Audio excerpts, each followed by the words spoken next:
Ladies and gentlemen, welcome to the Evening Jones.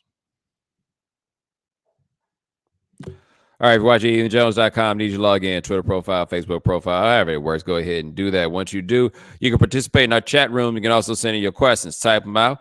I'll put them up on the screen. Go hang out here for a while. Y'all ain't asking no questions. I don't really understand how y'all think this shit's supposed to work if you don't. But, okay, I guess that's just going to be the way that y'all have decided to play this. I feel like I had a story from my week that I was a couple weeks actually, that I was going to tell y'all, and I can't remember it already. I really thought I feel like some things have happened that would have been worth a chuckle or two to you guys, but no, I can't remember them at all. That's a damn shame. I really do try to regale y'all a little bit, with some things from my travels and, how I get around this town and everything else, man. And no, I ain't really got it. Wow, has it really been that mundane? Huh. Anyway, I guess this means that more quickly than usual, we are going to move on to your questions. All right. Somebody already got to the right one. What about the mid to late 90s compared to the decade-ish later makes the Andre Big Boi discussion change? Okay, so this thing came up on the internet where somebody said something about them Earth Gang cats that I still haven't gotten around to listening to. No shade, I just haven't gotten to it. And said that the Earth Gang cats was like Outkast if Outkast had two Andres, and she was very proud of herself for the observation. Though I feel like we would all have to acknowledge an Outkast with two Andres, like that's not a group, right? An Outkast with two Andres is Andre. Am I the only person that sees it that way? Like if you got a group and the two dudes are the same, like what are you like Das Effects? Dude, Das Effects, no bullshit. I got that Das Effects tape. I won it from the radio station, actually. And it was two dudes on the front. And I thought that it was like two pictures of the same dude. Because like, what you mean? These are different people? There's no way they're different people. Oh, they're different people. Okay, cool. Yeah, so that's what I'm saying. Like, so Outkast with two Andres is Andre. I'd also like to make note, by the way, how many rap songs have you ever heard that are just Andre? Like a song that is just a straight ahead rap song. I can literally count one.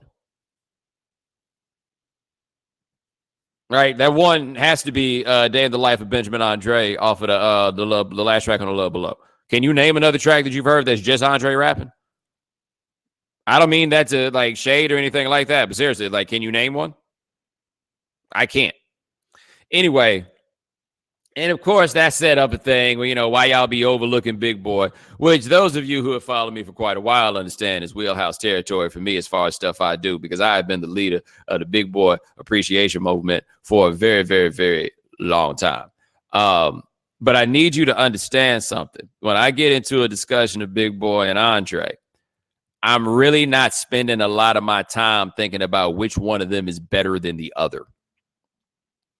I don't, right? Like this Outkast thing means something different to me. This I will say, though. Like there are obviously things that each of them does better than the other, but Andre is this damn rapping savant where at his best, I don't know if anybody is better than him.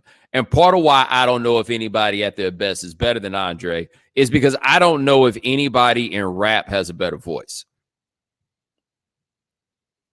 Like with Andre, it ain't never like a matter of like this dude is riding the beat. Like he is the beat. Like once he gets on, all the attention is right there with him. Like he's that dude. Like he is that good. But I sent a tweet out that said that I don't think, because somebody else sent something that was talking about how part of why people don't give Big Boi his credit is that Big Boi is the hood dude that they are trying to escape from and Andre is like this exceptional hood dude that they want to be like or something like that. And a lot of people seem to be really upset and dismissive of the idea, but I'm not. I'm not saying that the way he put it is absolutely correct as like not a hood dude. I don't really want to get too much into that like part of the discussion, but this I do think. And if you weren't like around in the mid 90s when they came out, or two, heavily invested in the notion of hip hop culture, right? The notion or the idea of it. Like if you were a person who yourself saw like hip hop was not just like some music that you were listening to, it was something that you wanted to live. And there were a lot of fundamental, like there were discussions about rap and what rap was that if you come up in this day and time, you can't relate to. Like the idea or discussion about what is or is not real hip hop, that game's over now. Nobody really talks about that in this time and place now. But in 1995 and 1996, this is at the front of the discussions that we are having. The other thing that you have to remember about the mid 90s is this is before the South like blew up. This is before the South took over the game. And where Outkast are not the first Southern rappers to drop, obviously you got to go to the cats in Houston before you get to Outkast, right? So in Miami, they're not the first, but they were the first out of Atlanta. And that matters a lot. When you think about what hip hop is now as it relates to Atlanta, they were the first out of Atlanta, but this is new for a whole lot of people. And so Southern Playalistic Cadillac Music comes out. And even though there was but so much of a template for, like what Southern rap was, that is what you would think of a Southern record being in 1994. It is production wise, like it doesn't sound like the Chronic. The Chronic is like has a far more minimal sound, and I'd say the Chronic overall had a harder sound. But there are some parallels sonically to Southern Playalistic and the Chronic. Southern Playalistic is one of the greatest produced records ever, and part of it is that both of those leaned on live instrumentation in a way that not that many people really did in 1994. Right, like it was a very, very distinct sound, and what they gave you was, let me introduce you to Southwest Atlanta. Right. It was a really interesting look through the eyes of a fun-loving, like 17, 18-year-old riding around in Atlanta. Like that's what that was. Like you listen to Players Ball. Players Ball is riding around on New Year's Eve in Atlanta. Like coming out of Christmas season, going into New Year's Eve. Like that's what Players Ball is. And it gives you a picture of what that city is, the ways that it's city, the ways that it's country, like all of that stuff. So that's what you wind up getting out of that first record.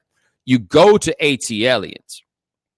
And I remember when AT Aliens came out, I took it as having more of an East Coast sound than the first record did. I go back and listen to it, and I wrote about this now. Shit, man, it might have been about 10 years ago that I wrote this. But I realized it really wasn't that it sounded less Southern. What it was is that the sound and the content was a lot darker, and that felt a lot more like the Wu-Tang stuff that was coming out at the time. So I was making a poor connection between those two things. But the other thing that happened with that record was Andre hid a bit of his weirdo from us on Southern Playalistic. He started giving us some glimpses of when AT Aliens comes out. I mean, that's when this fool started walking around with the turban and stuff, Like we started to get a hint of the weirdo that he was with AT Aliens. And then he just went full on into it with Aquemini, right? Meanwhile, Big Boi, hey man, he's just a Southern Playalistic pimp, right? It's not like his style was what everybody else was doing, but his style was more in line perhaps with what somebody would have expected. I mean, that style when it comes to his clothes, I also mean that style as it relates to him rapping and, topicality to a degree, is that it was more in line with what you would expect. And Andre was like this super wild card where there was kind of no telling how he was going to go about something at a given point in time. Now, this is why I say that the mid-90s discussion was different than it is now, and it ties into like the notions of real hip-hop and everything else that I was talking about earlier. My homeboy Kane. I went to college with my man Kane. Who knows? One of y'all listening to this know Kane. Y'all know how Kane is, right? Kane, the most hip-hop dude I've ever met in my life. Kane, 39 years old. Kane still kicking it. Like he lives and breathes that hip-hop in a way that's like unlike anybody that I know. Like he's always been about that. But Kane is one of those essentialist real hip-hop types. And he saw Andre as an MC, and he saw Big Boi as a rapper, as a very, very, very good rapper, but he only saw him as a rapper. He did not see him as an MC. My man even would say that about Scarface, where he saw Scarface as a very, very, very good rapper, but he did not see him as an MC, because the MC to him was like this like artistic notion, right? Like it was this whole, like this free form sort of thing that was out there by whatever concept he had about advancing the culture or whatever it was. But to him, if you were rapping about your car, or you were rapping about your clothes, or rapping about any of that stuff, he didn't see that as being an MC, which is like a serious impediment in a lot of ways for people who are evaluating Southern rap at the time, because that's a lot of what cats are rapping about. One thing I always find very interesting, by the way, is that people who don't really understand about rapping about your car, or did not understand about rapping at your car at the time, was by and large people from New York. And what do people from New York very often tend not to have?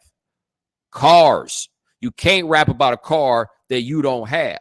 Like in the South, the car is a big part of our culture. The way that y'all sit outside your porches because you got too many people living in the same spot, so you go outside and you do all that stuff. Same way you got that spirit in New York, we got the spirit around the car, because the car is what we got. Right? We spend a lot of time in our lives in our cars.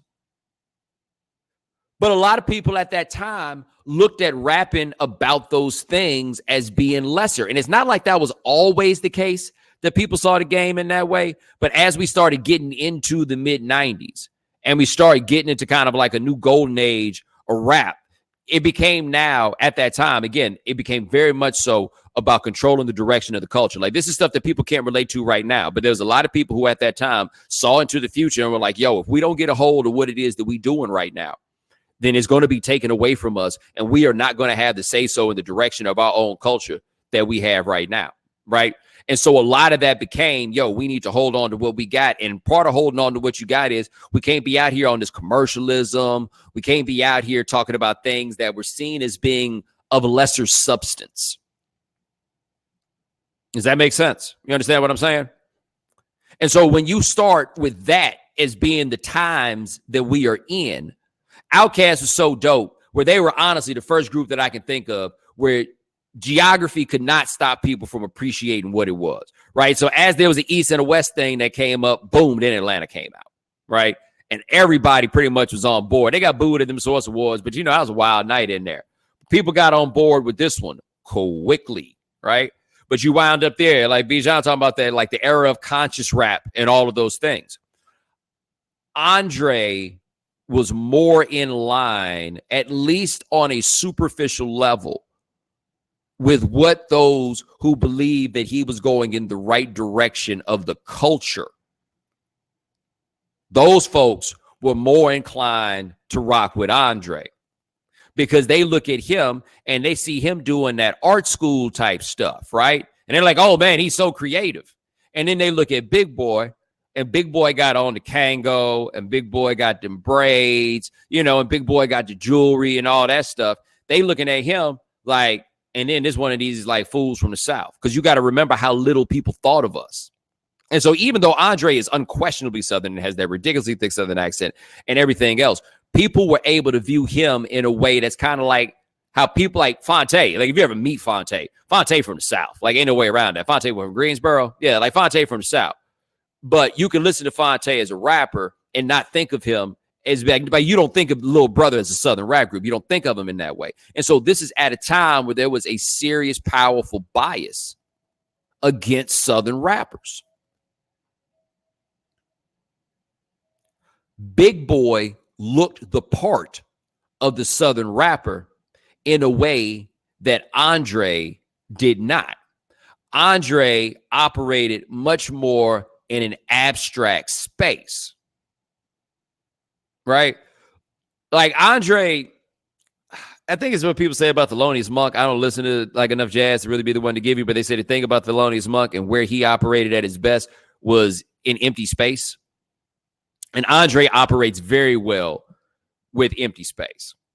Big Boi is always going to use up more of the space. Andre allows you to fill in some gaps yourself, to imagine some things in some ways that Big Boi does not, like just in terms of flow, like just in terms of the way that he rap. But Andre sounds more like the rappers that people of that time grew up with. Big Boi sounded more like this Southern shit that people were trying their best to deny. Like something you need to understand. You go on the internet right now, you ain't gonna find nobody that say a bad word about UGK. You're not. I take you back to 1994, 1995, 1996, and ask a lot of these people if they had even listened to a UGK record. Everybody that listened to it rock with it, but people were denying what was going on in the South, something vicious. Like there was no way around it. And so a lot of those biases, I think, lead to people at that time discounting Big Boi at the expense of Andre because Andre sounded more to them like what they wanted rap to be. In the meantime, what a lot of those people missed out on is all the stuff that Big Boi was rapping about. You go back through ATLians. Big Boi rapping about his auntie dying. Big Boi is rapping and giving you a little political flavor. He's giving you that on all these records. In fact, when it comes to talking about stuff like politics, Big Boi give you a lot more depth on that stuff than Andre does. Now, you go listen to War on Speakerbox. You ain't really getting much of that from Andre. Let me tell you something else Big Boi giving you too. Big Boi is giving you more of his actual life, and he is exposing himself in those ways more than Andre does. Andre gives you a certain emotional vulnerability, but you know Big Boi's life from listening to them tracks. I don't know shit about Andre's life. That's fine. I ain't got no beef with that. I'm just telling you that in a lot of ways, people have just gotten it all wrong with Big Boi. Another part of where they kind of got it all wrong with Big Boi is the fact that Big Boi could probably go into more of this free-form space, except somebody had to keep the music on the ground. Like you couldn't have Andre doing that, and then you're like, cool, I'm gonna do the same thing. No, somebody had to keep this anchored to a degree.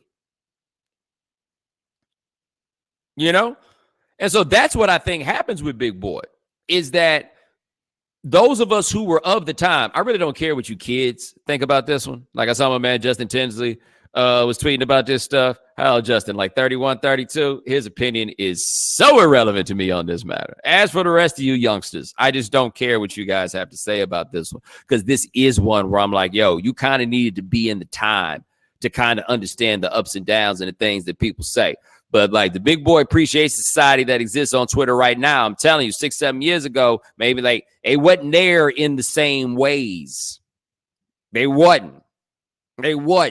And there's a whole lot of people that are like, Andre is just 100% better than Big Boi. It's not even close. And if you feel that way, that's fine. I'm not even going to argue with you about that.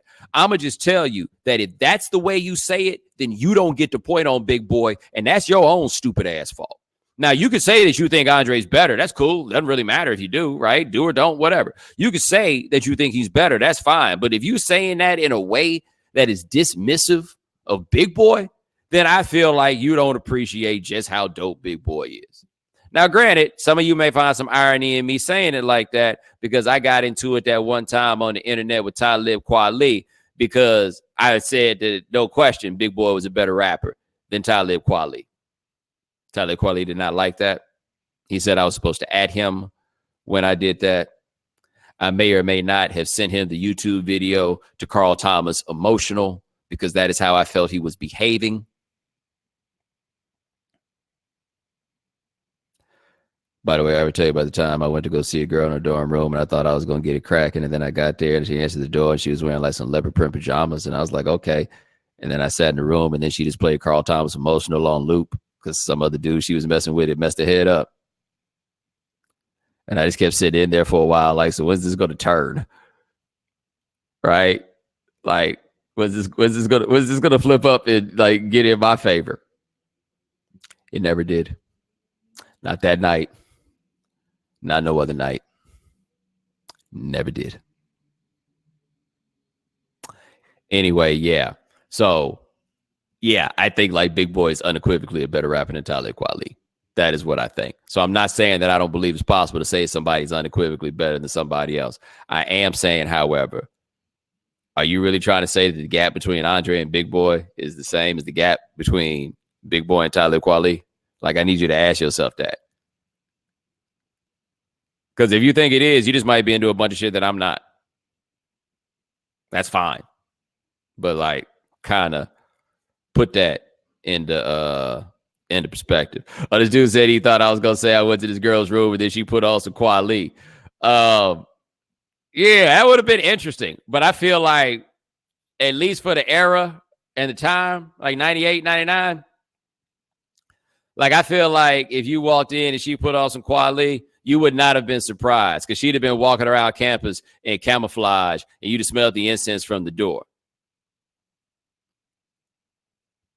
Like that was a type. That was definitely a type.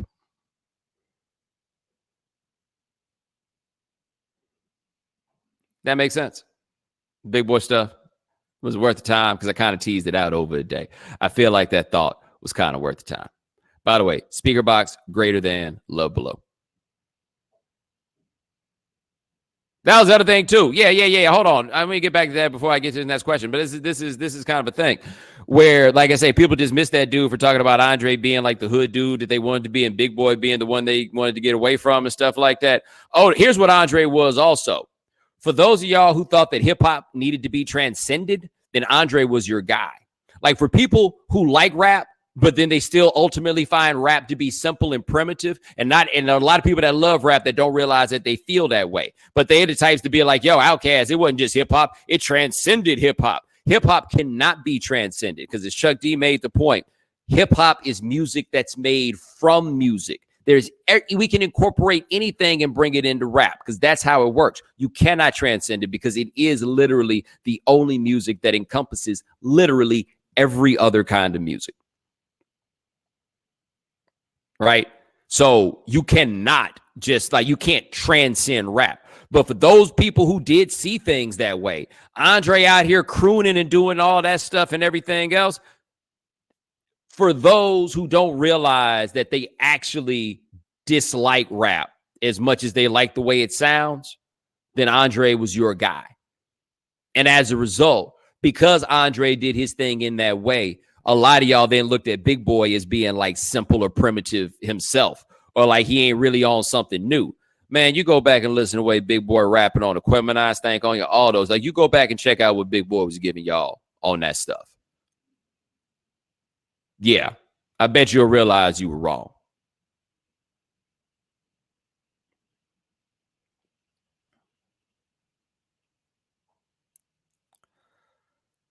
Appreciate the question. See what else we got here.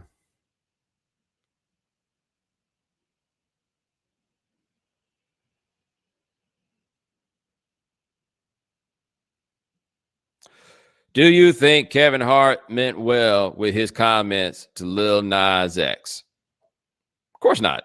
He didn't mean well. I don't know what he meant, but he did mean well. If you didn't see this, LeBron James got that barbershop show, and they were there, and Lil Nas X, I guess, would it be appropriate to say he came out? And the reason I got reluctance to say that he like came out, I may have told you guys this story, but I went to school at one of my stops with this one dude, and he would, like, when he got comfortable with people, he would, with many cases, he would come to them and tell them, I just want to let you guys, let you know that I'm gay. And I didn't like him and he didn't like me. So I never was in the position where he came and told me that he was gay, but I was really hoping that he would do it just so I could look at him and tell him when he told me, told people that he was gay, that I could respond to him. Well, hey man, I just want to let you know, since we're all, sharing, that I'm black. Because there was as much mystery to me being black as there was to that dude being gay. And I understand why it was the way it was, right? Like, I ain't got no problem with the way he did it. I ain't judging him for it. I'm just telling you that, like, he did not need to tell me or anybody else that he was gay. He did not. As I recall, though, he did ultimately marry a woman.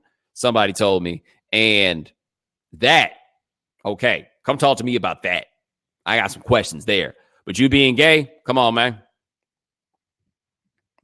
Anyway, that's kind of how I felt about Lil Nas X coming out. I was like, remember Brittany Griner? They said Brittany Griner came out, and I really had this question. Was she ever in? You know what I mean? And that's how I kind of felt like with Lil Nas X. Michael Stipe, REM, I think I remember him saying that, where he was like, he didn't understand people being so fixated or fascinated with whether or not he was gay because he thought it was so transparently obvious that he was.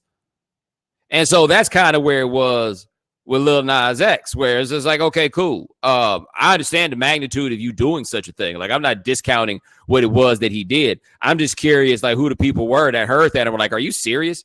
Didn't that happen when there got American Idol that was in a very similar situation to that? And you'd be like, yo, so wait a minute. Y'all didn't know? Yeah, Clay Aiken. There we go. I had to Google it before I got it wrong. Yeah, it was just like, oh, okay, y'all didn't know? Oh, all right. So yeah, it wasn't a stunner that Lil Nas X came out on that show. But again, that doesn't take away from the significance of such a thing. But when he's talking about it, Kevin Hart's over there like, who cares? Why? And I'm like, partner, you too old to be acting like this. Like, we understand why this is a thing. You can make the question, it shouldn't be a thing. And maybe that's the point ultimately that Kevin Hart was trying to make, was that it shouldn't have been a thing, but that wasn't the way to do it. And so do I think he meant well? I think that Kevin Hart was looking out for Kevin Hart, and that was a somewhat awkward situation for Kevin Hart, given the stuff that had happened around the Academy Awards and all of that. And so he doesn't know how to handle himself in that. And so what's he do? He kind of acts out. But did he mean well? Not toward Lil Nas X. No, I think Lil Nas X was secondary to Kevin Hart, trying to make sure he didn't wind up looking silly, which, of course, ultimately ended with him looking silly.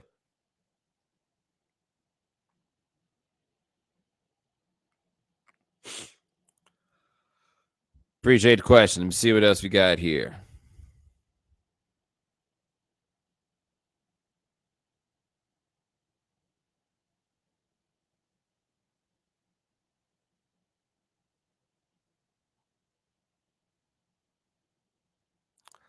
As a New Yorker, I wonder how big was 50 Cent in the South during his Get Rich or Die Trying era.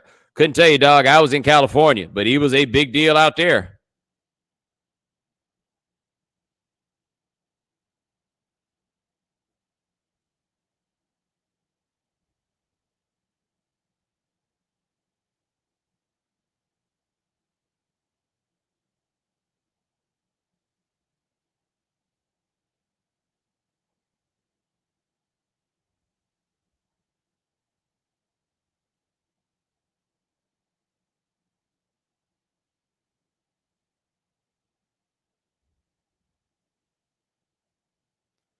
Hold on.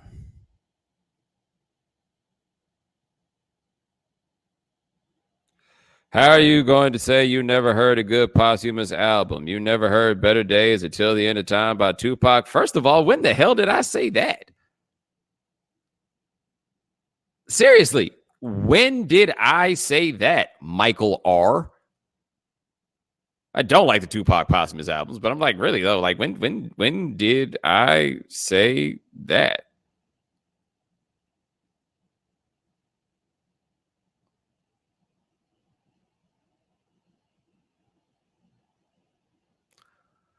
All right, let me see what else we got here.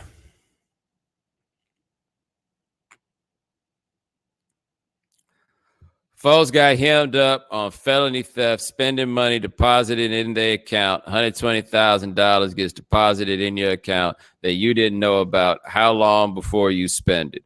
Okay. You give me just 1 second because I tweet these questions out so other people who might be interested in what we're talking about while we talk about it can check it out. And I have to get back to the other screen to see the name of the person who sent it. Somebody who calls himself Damn It Freddy.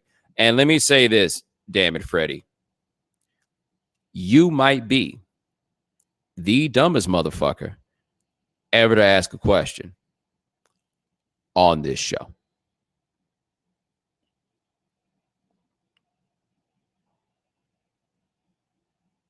Okay.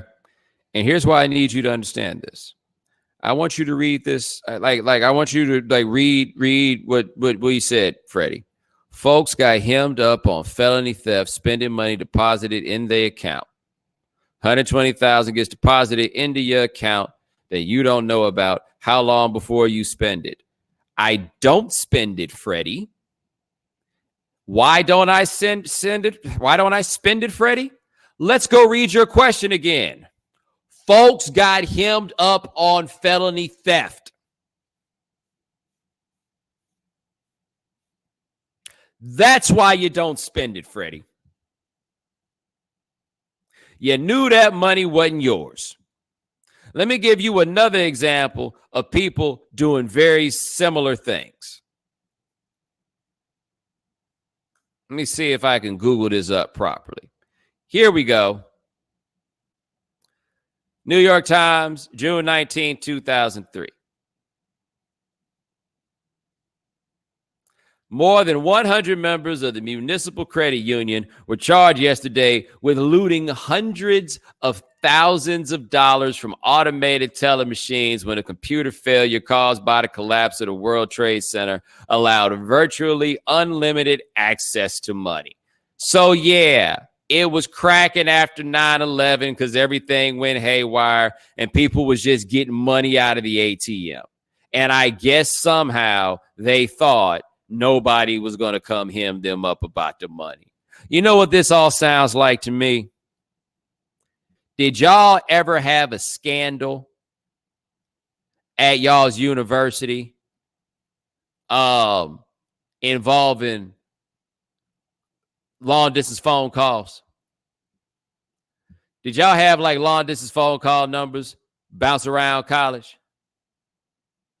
See, some of y'all don't know nothing about that because y'all didn't live in the landline era. All y'all know about is cell phones. But you used to have the dorm phone and you had to like figure out how you was going to get your long distance call on. At the time, we had the option of the prepaid calling cards. You dig? Where you could go and pay for a certain number of minutes. And then you do that.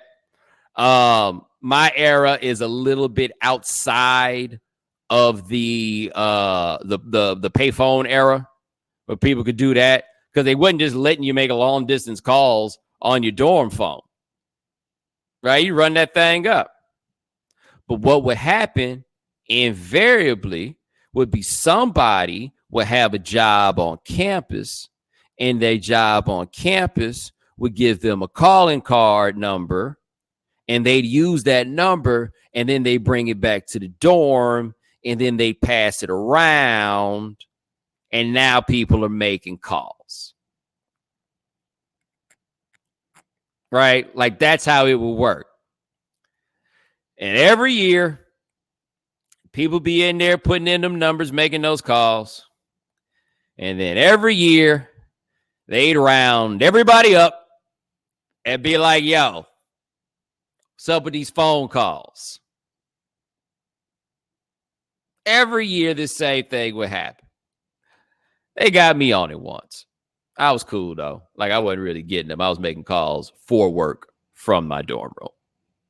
Anyway, I'm in there, and I remember I was sitting next to this one girl. She's a real sweet girl, and she was, like, really into Jesus, right? She was super duper about that Jesus. She seemed to be a very, very nice girl, and one of them people that probably thinks she ain't never told a lie in her life, you know?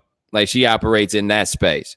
But there she was on that calling card number trying to rationalize it to herself, how she wasn't really doing nothing wrong when she knew damn well she was stealing, right? Somebody was supposed to pay for these calls. They knew somebody was supposed to pay for these calls, right? And they knew it wasn't them. What do you think? What do you think that number was? What do you think that number was? Like the opt out, right? That was going to get you to the free hotline. That's what turned every call to an 800 number. Is that what you thought it was? No, man, you knew you was stealing. That's fine. You knew that was exactly what you was doing. But she had to like.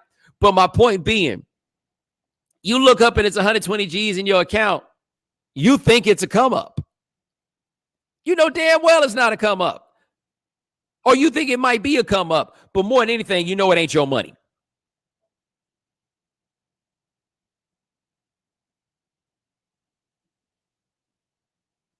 So if you see something there and it ain't your money, you probably should just leave it alone. Imagine it like this. What if you were just walking down the street and you looked on the corner and what did you see but a sparkling brick of cocaine? That cocaine belonged to somebody. That somebody ain't you. And if they lost a brick of cocaine, they gonna find it.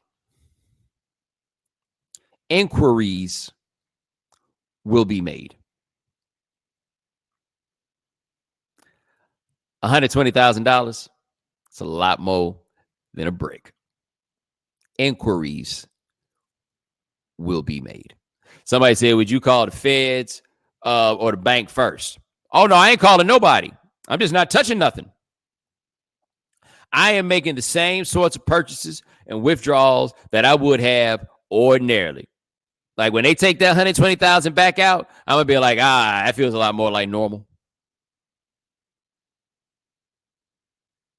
This Malcolm West dude talking about, but I'll spend $120,000. Malcolm West, you are one of the two dumbest motherfuckers ever listen to this show.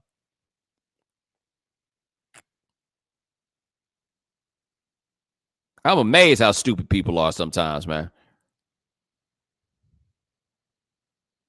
Like, ask yourself, would you kill somebody over 120 grand? And I know a lot of y'all would. And the reason I know a lot of y'all would is I watch a lot of this Snapped, and they be out here killing people for the littlest insurance policies. They be out here killing people behind $15,000. I know y'all kill somebody behind 120.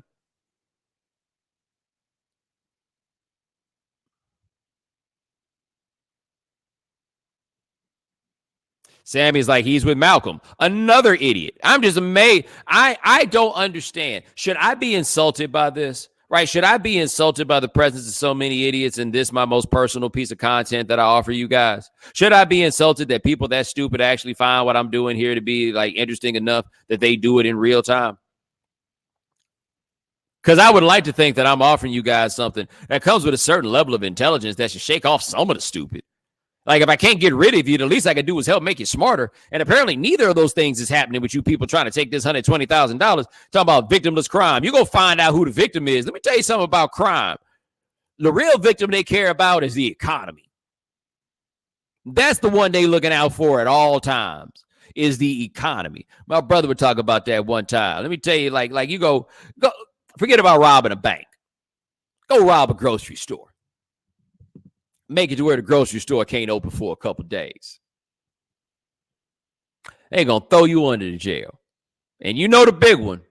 Let me see who in this room knows it. I know Lance knows it because it relates to somebody he knows. I believe you got some kinfolk that can speak to this. But does anybody in here know the crime that you hear about that you probably doesn't feel like a really big deal, but is the biggest deal in the world once they catch you? Anybody? Somebody said tax fraud. That's not what I'm talking about. People keep saying lying on your taxes. I give you a hint. If you say it like slang, it rhymes. Somebody got it. I just saw somebody put it in there. That's right. Counterfeit. AKA funny money. Let the man catch you with that funny money. See what happens. Let me tell you about that funny money. So I used to I used to, well, in Miami, I paid the rent in cash, right? But my landlord went to a different bank than I did. And so I would go to my bank. Somehow I didn't know I could just write a check and do this. But anyway, I would go to my bank, I get the cash, and then I go to her bank, and then I deliver the money. One time, I go from my bank, I go to the new bank. The new bank takes my money and runs it through the machine to count it. Oh, yeah, I was balling. Anyway, she run it through the counter, and this one bill kept getting tossed back, and they gave it back to me, and they told me it was counterfeit. And I'm like, well, damn, what am I supposed to do? Right? But I know what I'm not about to do. I'm not about to get caught with this funny money. At the same time, my bank got to give me back my money, right? You understand what I'm saying? And so I go back to my bank and I'm like, hey, guys, I just got some money from y'all and y'all gave me some funny money. I was just like, look, this is what they told me, right? They told me that it was funny money. But y'all, because what I want now is some real money. But the problem with trying to get some real money is what I am doing, in effect, is passing a counterfeit bill. But they the ones that gave it to me. But how do they know that, right? You know what I'm saying? Like, how do they know that? I walked out, I come back like, yo, I just got some money. Here's a counterfeit bill. But I felt like they should have gave me they the ones that gave me that funny money. Let me tell you what they did. They took that funny money from me and they made me fill out a form. And I filled out the form. And I guess they gave that form to the government. But I never got that $100 back. And you know why? Because they don't play no games about that funny money.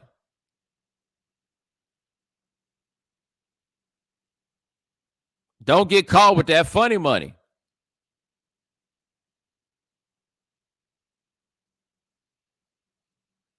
You will do calendars behind that funny money. But I knew this. I was getting that funny money out of my hands. Like, what I got to do is just give it back to the man, and the man can have that funny money.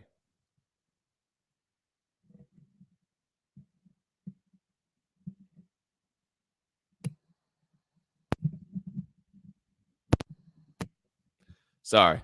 Wasn't sure if I was on the right setting or not. But hell no, I wasn't going to jail behind that funny money. I'm going to check the rest of these questions. I feel like I kind of need to go out on a high note. Like, we've had a show. You got 40-something minutes of highly concentrated content. You know what? I'm going to go out the way that those of you who love me will appreciate me going out.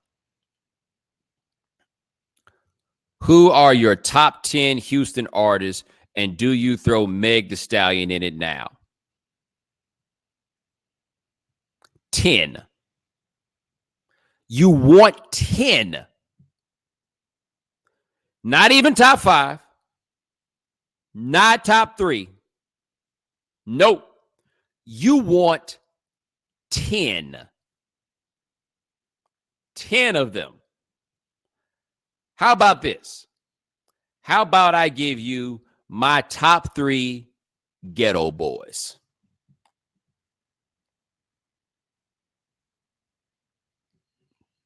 That's what you get. Top 3 ghetto boys. You want my top 10 members of the Wu-Tang Clan? I can give you that in no particular order. How about that? 10. You're out of your mind.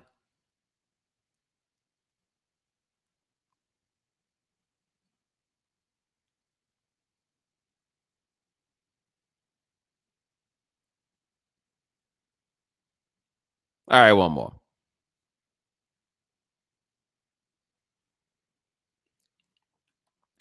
Are you ready for the 1999 Super Deluxe album? Should we feel guilty about listening to these songs from the vault that Prince didn't want to release? Yeah, I'm down to check it out. And I don't feel guilty about hearing the things that he did not want me to hear. I feel guilty about the potential of hearing things that aren't ready to be heard, right? Like things that have not been properly worked out, mixed down, all that kind of stuff. Those are the things that worry me. But something tells me the stuff that's in the vault, the more I think about it, is all ready to go. And if the stuff is all ready to go, then I want to hear it. I don't give a damn what he wants. I was like, he didn't want his music on Spotify. It's on Spotify. I be jamming it. Put that shit on YouTube. I'd love to hear it. She must be crazy. I feel bad about listening to. No, I'll take them all. Like, yeah. I'm here. Yeah, I'll take them all. Whatever. Look, you know how ready I am for that Miles Davis stuff to finally come out. Like, y'all know about the Miles Davis stuff in the vault, right? And I do think at first I was kind of like, yeah, I don't want to hear what's in the vault, but it was entirely because I wasn't sure the stuff would be ready. But if the stuff is ready, like if the stuff is listenable, the stuff is professional quality, hell yeah, I want to hear that. Yeah, bring it on. Anyway, ladies and gentlemen, thanks so much for joining us here on the Evening Jones. Try to do this thing once a week, but you know how that goes sometimes. My man Lance Gilliam handles everything behind the scenes. Thank you, sir. Remember, if you cannot watch the Evening Jones live, subscribe to the podcast, subscribe to the iTunes Store, subscribe at Stitcher Radio. Check us out at SoundCloud. We are also at the Google Play Store. Hey, man, talk to you guys in a little while. Take it easy.